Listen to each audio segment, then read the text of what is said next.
Allahumma salli wa sallim ala sayyidina Muhammadin sahibil bushra salatan tubashshiruna biha. Assalamualaikum warahmatullahi wabarakatuh. Pemirsa yang berbahagia, semoga kita semua senantiasa dalam lindungan Allah Subhanahu wa taala. Kita akan melanjutkan kajian kitab Hidayatul Azkiyah yang pada kesempatan ini saya akan membahas bagian yang cukup penting saya kira di antara wasiat para aulia. Yang pertama akan saya bahas dalam bab ini adalah wa minha at-tawakkul, ya. Yang diantaranya dari wasiat itu adalah tawakal. Kemudian saya lanjutkan pada bab ikhlas. Jadi ada dua bab dalam kesempatan ini.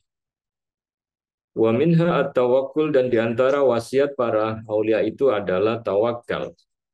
Wa tawakkalan mutajarridan fi rizkika, dan serahkan, ya, pasrahkan, ya, serahkan semuanya, mutajarridan, ya, itu kalau menyerahkan sesuatu itu kan harus dilepas, ya. Jadi tidak ada yang di apa, kalau dalam bahasa Jawa itu digandolin, ya, di apa, ya, sesuatu yang ya kalau diserahkan ya diserahkan sepenuhnya, ya. Jadi tidak ada sesuatu yang kemudian menjadi pikiran kita bahwa sepenuhnya kita serahkan, ya, kepada Allah Subhanahu wa taala fi rizkika, ya, di dalam hal rizki, ya. Jadi di dalam hal rizki itu serahkan kepada Allah Subhanahu wa taala sikotan, ya, dan itu percaya, ya, siko biwa'di Rabbi, ya, atas janji Allah, akroma, ya, yang apa, maha pemurah, ya. Jadi karena pemurah, ya, dari Allah Subhanahu wa taala, mufdila, dan zat yang memberi anugerah, ya, atau yang memberikan, ya, sesuatu kepada kita. Jadi di dalam hal rezeki adalah serahkan kepada Allah Subhanahu wa taala dengan sepenuhnya, yakin atas janji Allah, ya, yang maha pemurah, karena Allah yang memberikan rezeki, dan tentu Allah yang memberikan anugerah kepada kita. Ada di dalam hadis juga diungkapkan, ya, berkaitan dengan pasrah, ya. Jadi kalau seorang itu benar-benar tawakal, ya, tawakal sebenar-benarnya, ya, di dalam hal rezeki, ya, maka dia hendaknya tawakal seperti tawakal seekor burung, gitu, ya.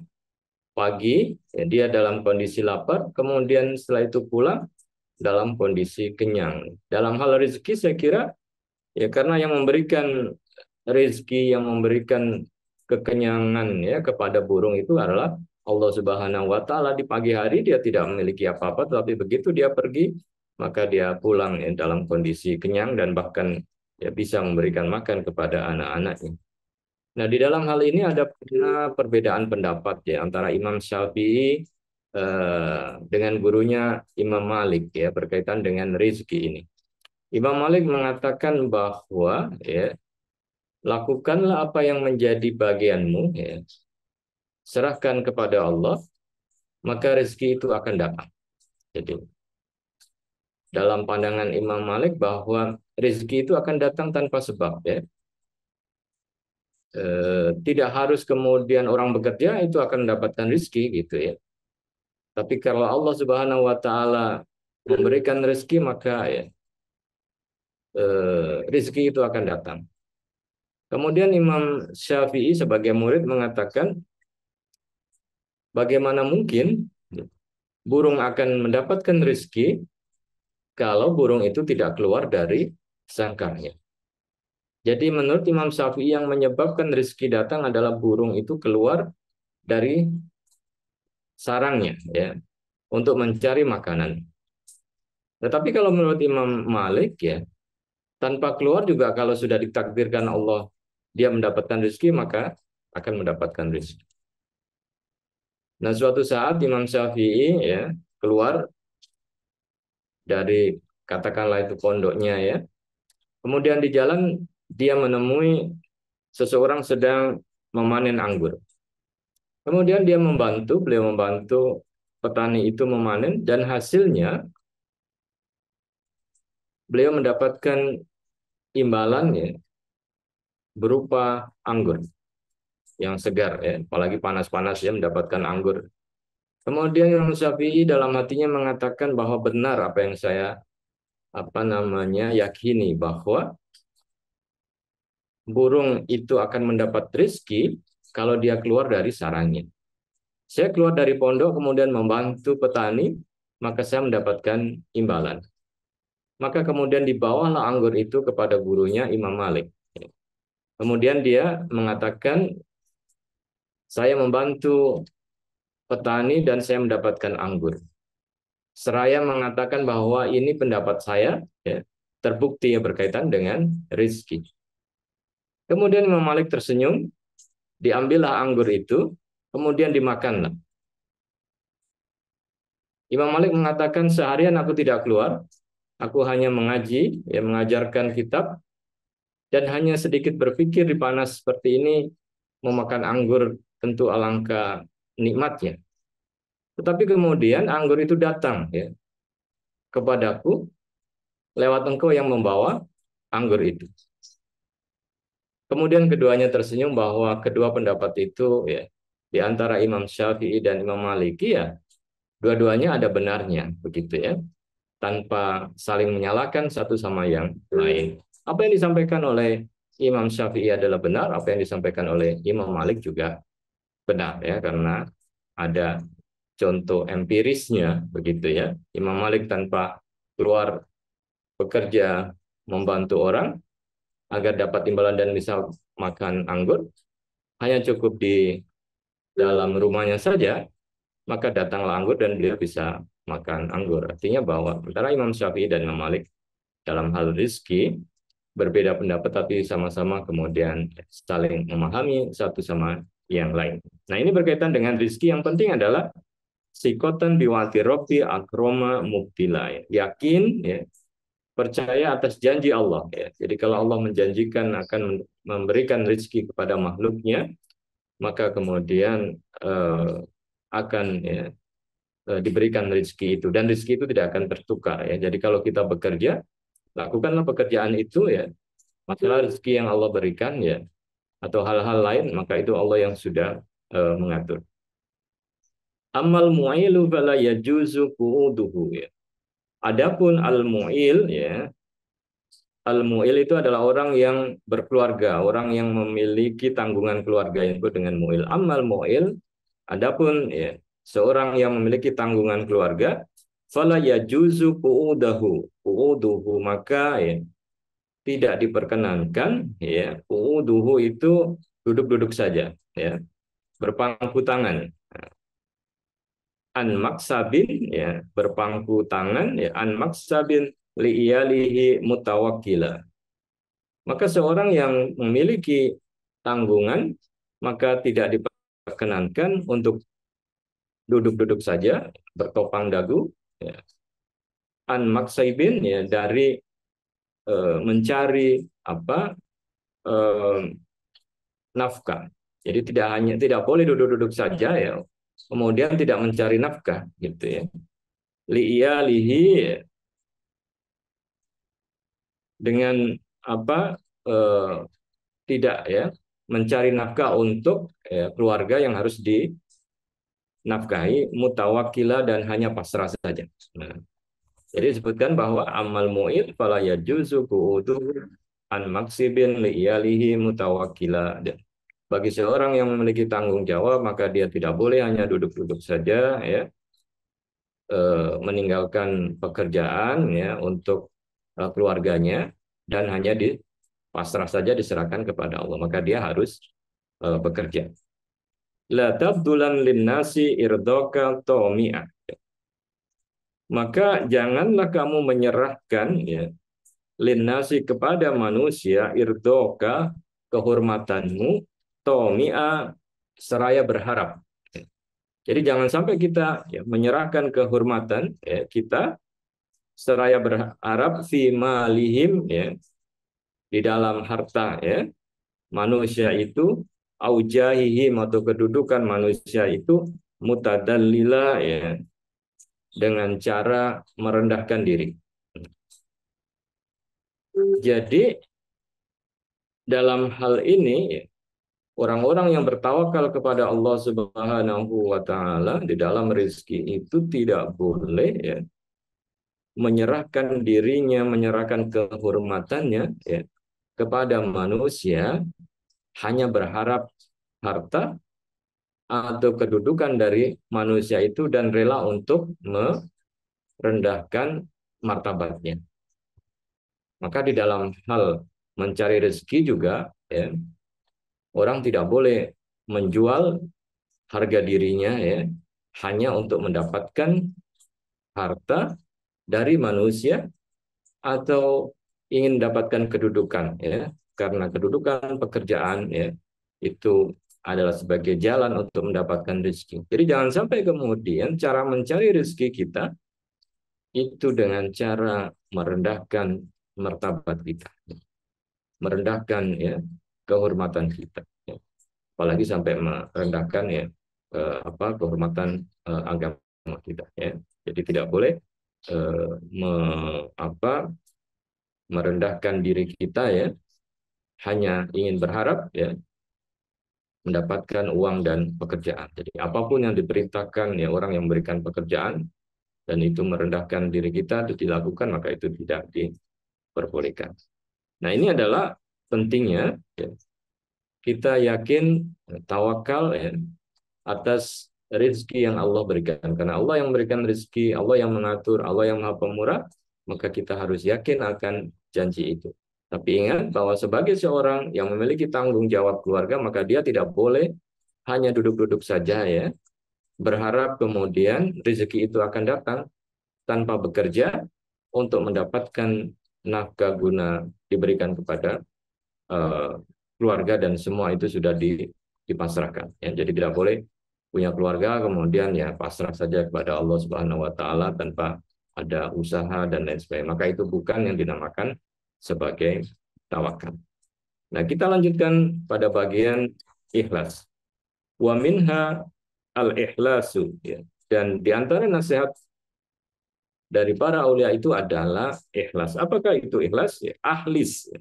Maka ikhlaskan, ya. Maka ikhlaslah, ya, Anda wada, ya. Maka yang dinamakan ikhlas itu adalah alla turida bita'atin, ya. Yang dinamakan ikhlas itu adalah, ya,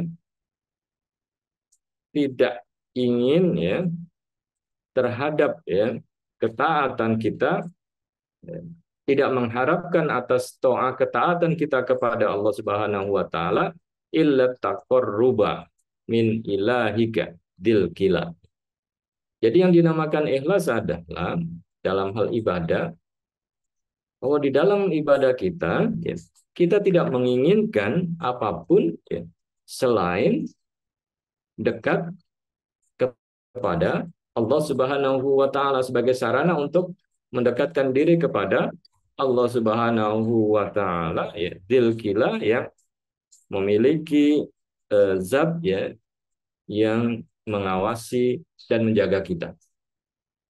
Karena Allah Subhanahu wa taala yang mengawasi dan menjaga kita, ya, maka ibadah kita, ketaatan kita itu tidak ada hal lain, kepentingan lain yang kita inginkan kecuali adalah takarrub, ya, dekat, ya, dengan Allah Subhanahu wa taala, yang artinya dekat berarti dicintai oleh Allah Subhanahu wa taala. Apa artinya ibadah kita kalau kita kemudian semakin menjauh, ya, dari Allah Subhanahu wa taala? Mungkin karena kesombongan kita, merasa lebih paling baik, paling taat dan lain sebagainya, maka justru itu semakin menjauhkan, ya, diri kepada Allah Subhanahu wa taala. Jadi ibadah kita adalah kita niatkan untuk membangun hubungan yang lebih dekat, lebih intim, ya, kepada Allah Subhanahu wa taala, sang pemberi rezeki, sang penjaga, ya, agar kemudian orang-orang yang dicintai pasti kemudian akan diberikan apa yang diminta ya olehnya ya kepada sang kekasihnya. La taksidan ma'ahu illa gharadid tuna, dan janganlah ya, dan ingat betul-betul ya, jangan sampai ya ma'ahu ya, karena kedekatan itu ya, maka diharapkan hanya untuk apa? Kepentingan dunia saja. Jadi kedekatan kita ya, janganlah ketikan kita dengan Allah Subhanahu wa taala itu juga ya, hanya apa? Diukur ya atas kepentingan-kepentingan dunia. Jadi kalau kita sudah dekat dengan Allah ya, maka jangan kemudian hanya ya untuk mendapatkan ya kesenangan dunia saja ya. Ya, wajar-wajar saja orang meminta pekerjaan yang baik, orang minta harta yang banyak, minta ini dan itu kepada Allah Subhanahu wa taala. Tapi jangan sampai itu sebagai tujuan utama ya, kedekatan kita kepada Allah Subhanahu wa taala. Yang paling penting adalah mendapatkan ridho dari Allah dan kemudian kita mendapatkan balasannya di akhir. Otomatis maka ya, dunia juga akan ikut ya. Jadi ibadah itu juga jangan ya diukur saja dengan materi ya. Saya melakukan ini ya, pasti nanti akan dapatkan imbalan ya sebanyak ini gitu ya. Saya bersedekah sekian maka nanti akan pasti dilipat gandakan ya sekian dan lain sebagainya. Maka jangan diukur dalam hal nilai-nilai yang bersifat materi ya. Nilai dengan sifat-sifat yang memang Allah berikan kepada kita. Seperti apa kepentingan-kepentingan dunia? Kasana ihim ya, seperti pujian. Nah, jadi kedekatan kita kepada Allah Subhanahu wa taala juga jangan sampai di dirusak ya dengan kepentingan-kepentingan dunia kita, kasana ihim, agar kemudian kita mendapatkan pujian dari manusia au nafidaka atau sejenisnya ya, tawassula ya, yang sebagai lantarannya ya, tawassula yang dengan itu ya kita ya kemudian ya bisa saja dipuji orang ya sebagai ya, orang-orang yang alim, orang-orang yang taat ibadah dan lain sebagainya. Maka kalau itu yang terjadi ya, kita hanya ingin mendapatkan penghargaan-penghargaan dari manusia ya, maka ikhlas kita mulai berkurang. Wahdar, dan waspadalah terhadap apa? Riya'an muhbiton li ibadatin. Maka waspadalah terhadap riya ya, yang muhbiton, yang bisa melebur. Melebur itu adalah menghilangkan ya. Jadi kalau kita sudah karena pahala mendapatkan ya sesuatu dari Allah Subhanahu wa taala, tapi dengan riya itu akan hilang semuanya ya. Ya seperti mungkin debu ya di atas batu kemudian tertiup angin maka hilang semuanya. Li ibadatin ya, atas ibadah-ibadah kita jangan sampai, maka waspada ya, terhadap riya ya. Maka lawan atau musuh dari ikhlas itu adalah riya, karena riya muhbitan li ibadatin, itu bisa menghapuskan, menghancurkan, menghilangkan ya pahala ya dari ibadah kita. Maka wandur ila nadoril alimi fatak mula. Maka di dalam hal ini agar kita juga tidak terjebak ya pada pujian-pujian manusia, wandur, maka lihatlah pada nadoril alimi, pada pandangan ya, zat yang maha mengetahui, fatak mula ya, dan yang menjadikan kalian itu sempurna. Maka pandangan kita ya, berkaitan dengan apa yang kita lakukan itu, maka sebaiknya ya, didasarkan kepada pandangan ya, perspektif mungkin ya dari zat dari Allah Subhanahu wa taala yang maha mengetahui. Jadi jangan diukur oleh pandangan-pandangan manusia. Itulah yang akan menjadikan kita bisa menjadi ikhlas. la tudhirunna fadilatan kai tu'taqad. Ya, dan janganlah sekali-sekali ya engkau memperlihatkan fadilatan keutamaan ya kai tu'taqad agar supaya ya kamu diyakini atau dianggap ya sebagai orang yang utama. Jadi jangan ya, menonjol ya, menunjuk-nunjukkan ya keutamaan dengan tujuan agar orang lain menganggap kita, meyakini kita ya sebagai orang yang utama. Nah, itu juga tidak diperbolehkan karena itu akan mengganggu keikhlasan kita. Dan sebaliknya, la tubri zanna liyunkiruka zadaila. Dan juga janganlah kamu ya menampilkan ya, sesuatu ya supaya orang lain membencimu ya atas apa keburukanmu ya. Atau sebaliknya menunjukkan sesuatu yang buruk ya di hadapan orang lain agar orang lain mencelah kita itu juga tidak diperbolehkan. Kalau di dalam hal fisik mungkin ya kita tidak boleh memamerkan ya pakaian mungkin yang mewah. Dengan pakaian itu kita dianggap sebagai orang pamer itu kan juga ya ria ya. Maka orang menganggap kita ya orang yang terhormat.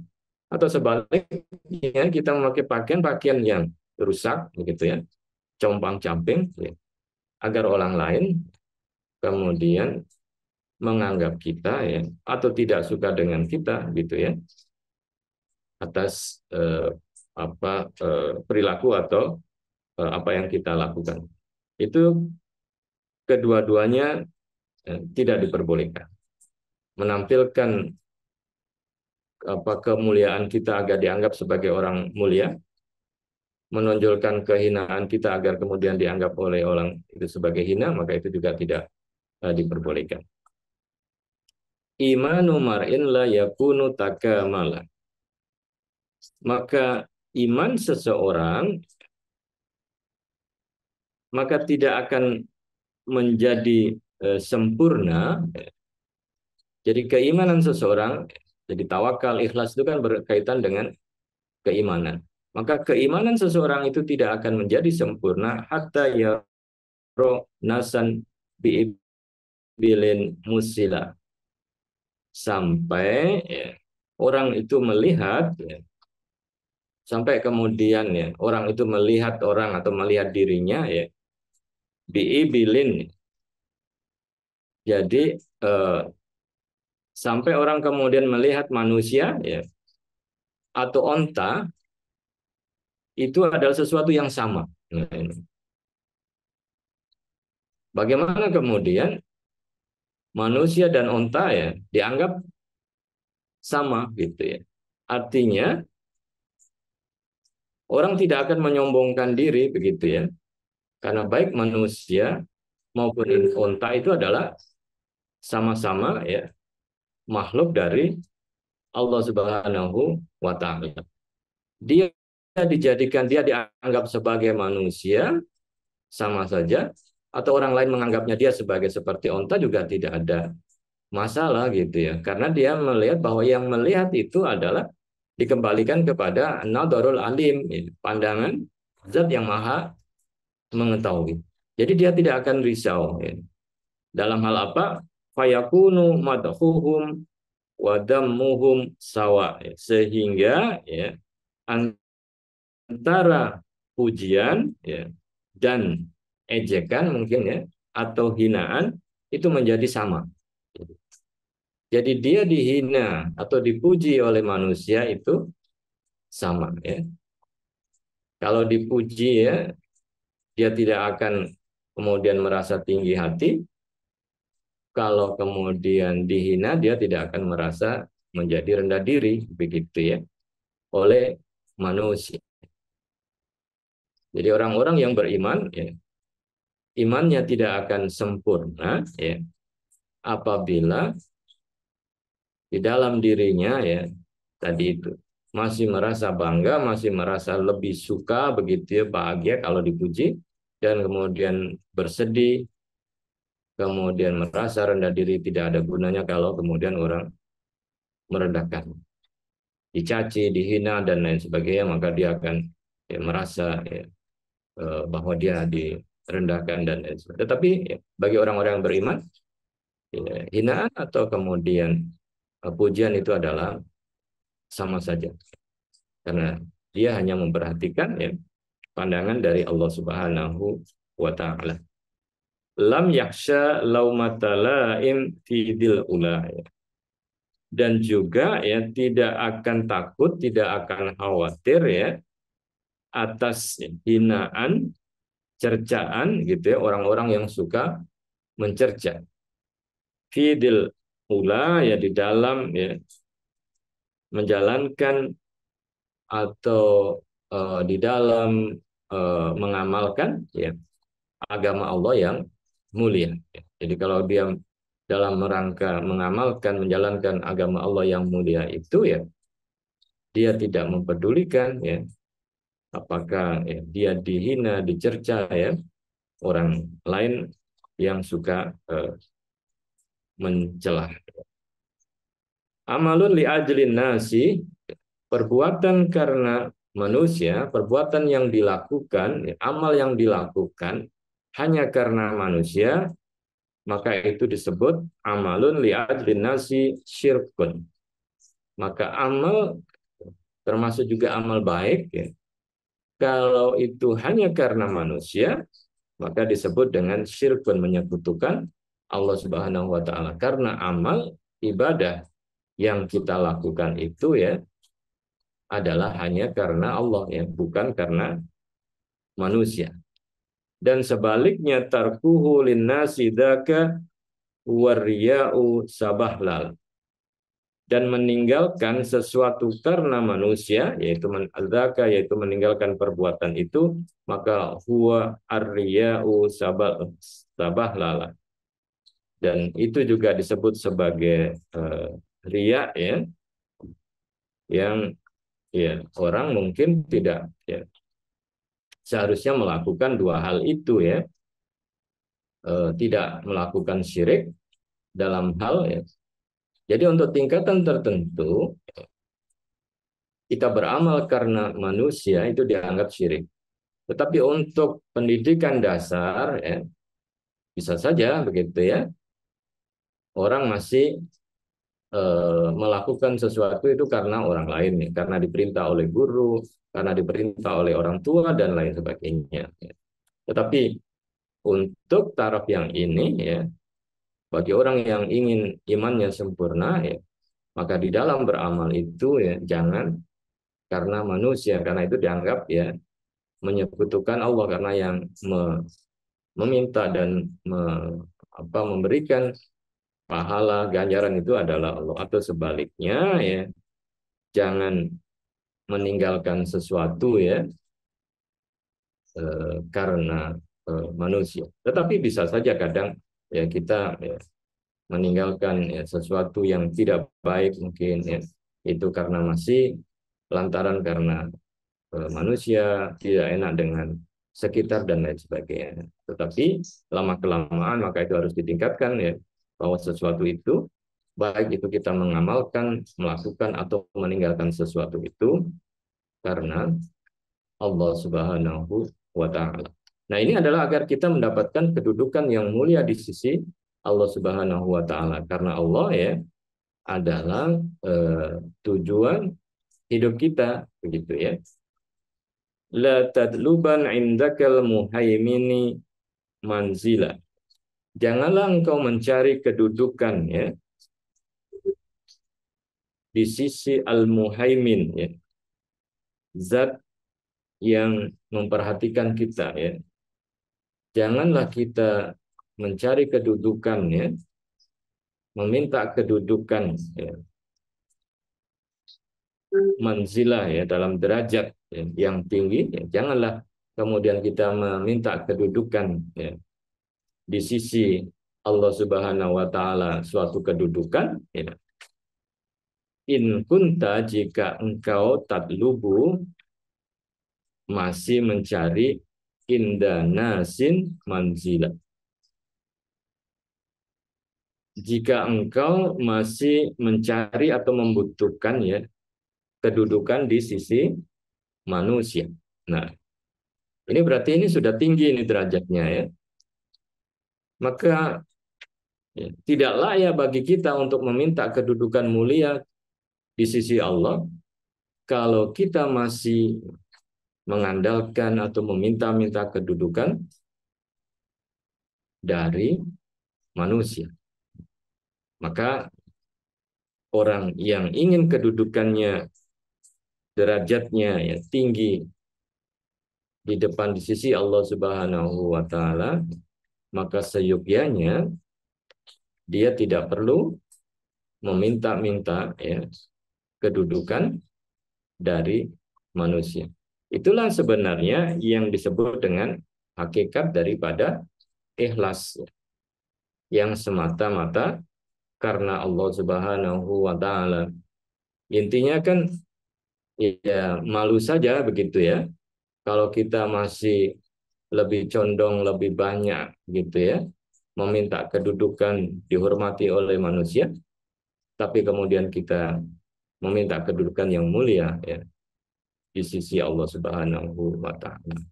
Maka baiknya ya, orang yang berharap kepada Allah maka jangan banyak berharap ya atau meminta-minta kepada manusia baik itu dalam hal harta maupun di dalam kedudukan. Karena ya, orang yang masih meminta kedudukan manusia ya maka kemudian ya, tidak layak sebenarnya ya untuk mendapatkan atau meminta kedudukan derajat ya dari Allah Subhanahu wa taala. Jangan sampai kemudian kita lebih takut kepada manusia, lebih takut kepada orang-orang yang sebenarnya hanya sebagai perantara di dalam hal mendapatkan rezeki ya, dibanding ya kepada Allah Subhanahu wa taala, zat yang pemurah, zat yang menjaga kita dan zat yang memberikan yang sebenarnya ya memberikan ya rezeki kita ya melalui perantara baik itu pekerjaan, usaha dan lain sebagainya. Hadirin yang berbahagia ya dengan demikian maka diharapkan ya dalam dua hal tadi itu ya tawakal kepada Allah Subhanahu wa taala dengan sebenar-benarnya, kemudian ikhlas ya menjalani kehidupan ini ya, itu adalah juga ya semata-mata untuk mendapatkan ridho dari Allah Subhanahu wa taala ya, bukan hanya untuk kepentingan-kepentingan dunia sesaat saja. Tapi kalau Allah Subhanahu wa taala sudah memberikan ridhonya kepada kita, maka sesungguhnya ya kepentingan-kepentingan dunia itu ya akan ikut dengan sendirinya. Jadi jangan sampai dibalik bahwa tujuan kita ini adalah tujuan akhirat ya, bukan dibalik ya tujuan kita ini adalah tujuan dunia. Karena kalau kita mencari akhirat maka dunia juga akan serta merta akan ikut kepada kita ya. Jadi jangan sampai juga ya kita tentu atas untuk mendapatkan akhirat juga ya melupakan dunia, karena sesungguhnya ya apabila kita mencari akhirat maka secara otomatis ya dunia itu juga akan ya, ikut dan kita insya Allah akan mendapatkan sebagaimana tadi yang sudah kita bahas ya di dalam hal masalah tawakal, ikhlas ya, tawakal dan ikhlas. Saya kira ini adalah bagian dari salah satu wasiat nasihat ya dari para aulia yang kemudian sejauh mana kita bisa menjalankannya, karena ini kan berkaitan dengan hidayatul azkiyah. Hidayah itu adalah petunjuk ya atau cara ya, bagi orang-orang yang bisa menggunakan pikirannya ya agar kemudian hidupnya selamat di dunia dan di akhirat. Jadi semacam manual instruksi ya yang bisa kita lakukan. Nah, kalau kemudian kita bisa mencoba ya untuk ya memahami dan kemudian mengamalkan sebaik-baiknya, maka sesungguhnya ya kita akan menjadi bagian ya orang-orang yang disebut dengan azkiyah ya, orang-orang yang smart, orang-orang yang menggunakan pikirannya ya, guna mendekatkan diri kepada Allah Subhanahu wa taala. Kurang lebihnya mohon maaf. Insya Allah pada pertemuan berikutnya akan kita lanjutkan pada bab-bab selanjutnya. Wallahul muwaffiq ila aqwamit thoriq. Wassalamualaikum warahmatullahi wabarakatuh.